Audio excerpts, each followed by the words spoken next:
Terima kasih Anda masih bersama kami. Saudara, Komisi Penyiaran Indonesia Pusat menggelar seminar masukan publik untuk revisi Undang-Undang Penyiaran di Gorontalo. Seminar dilakukan untuk mendukung penguatan kelembagaan KPI Pusat dan daerah serta perlakuan yang sama antara lembaga penyiaran dan media baru. Untuk mendukung penguatan lembaga penyiaran, KPI Pusat menggelar seminar masukan publik untuk revisi Undang-Undang Penyiaran. Seminar revisi Undang-Undang Penyiaran yang digelar di Gedung Aula Fakultas Ekonomi Universitas Negeri Gorontalo ini dihadiri oleh akademisi, mahasiswa, dan organisasi masyarakat. Seminar ini digelar untuk mendengarkan masukan publik dalam merevisi Undang-Undang Penyiaran.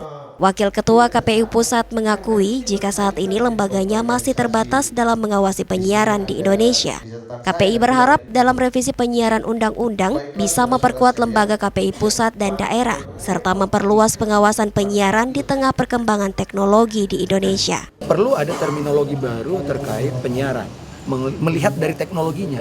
Jadi perkembangan teknologi itu sudah sangat signifikan, sementara undang-undang penyiaran kita sangat jauh tertinggal. Kadang-kadang saya suka bilang begini, penyiaran itu sudah ada undang-undangnya, internet itu diatur, tapi penyiaran di internet itu belum diatur. Nah, sehingga ini butuh untuk kemudian didiskus, kemudian perlu ada perlakuan sama. Jangan sampai kemudian lembaga penyiaran, dalam hal ini TV dan radio diawasi ketat, sementara di medium lain itu tidak diawasi. Itu harus ada perlakuan yang sama. Gitu. Nah, hal yang ini perlu kemudian dipikirkan bersama, apakah perlu menjadi revisi undang-undang penyiaran atau undang-undang konvergensi, ini didiskusikan nanti Komisi 1. Sementara itu, anggota Komisi 1 DPR RI El Nino Bohi menyebut saat ini anggaran untuk KPI masih kecil. El Nino pun mendukung undang-undang penyiaran direvisi. Menurutnya, melalui revisi Undang-Undang Penyiaran ini tak hanya memberikan kekuatan pada anggaran, namun juga menguatkan KPI dari tingkat pusat hingga daerah. Kita berharap rancangan atau revisi undang-undang ini itu membuat KPI pusat dan KPI daerah secara bersama-sama menjadi lebih kuat di tempatnya masing-masing. Nah, kita menginginkan KPI itu punya sekjen sendiri, KPI daerah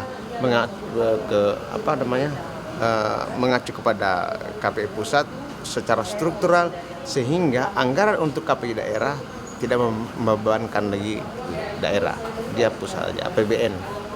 Seperti diketahui, revisi Undang-Undang Penyiaran saat ini sedang dalam pembahasan di Komisi 1 DPR RI. Dalam draft rancangan undang-undang tersebut, ada sejumlah poin yang masuk dalam pembahasan. Di antaranya, perlakuan yang sama antara lembaga penyiaran dan media baru, serta penguatan kelembagaan KPI pusat dan daerah. Mamat Kaidah, Kompas TV, Gorontalo.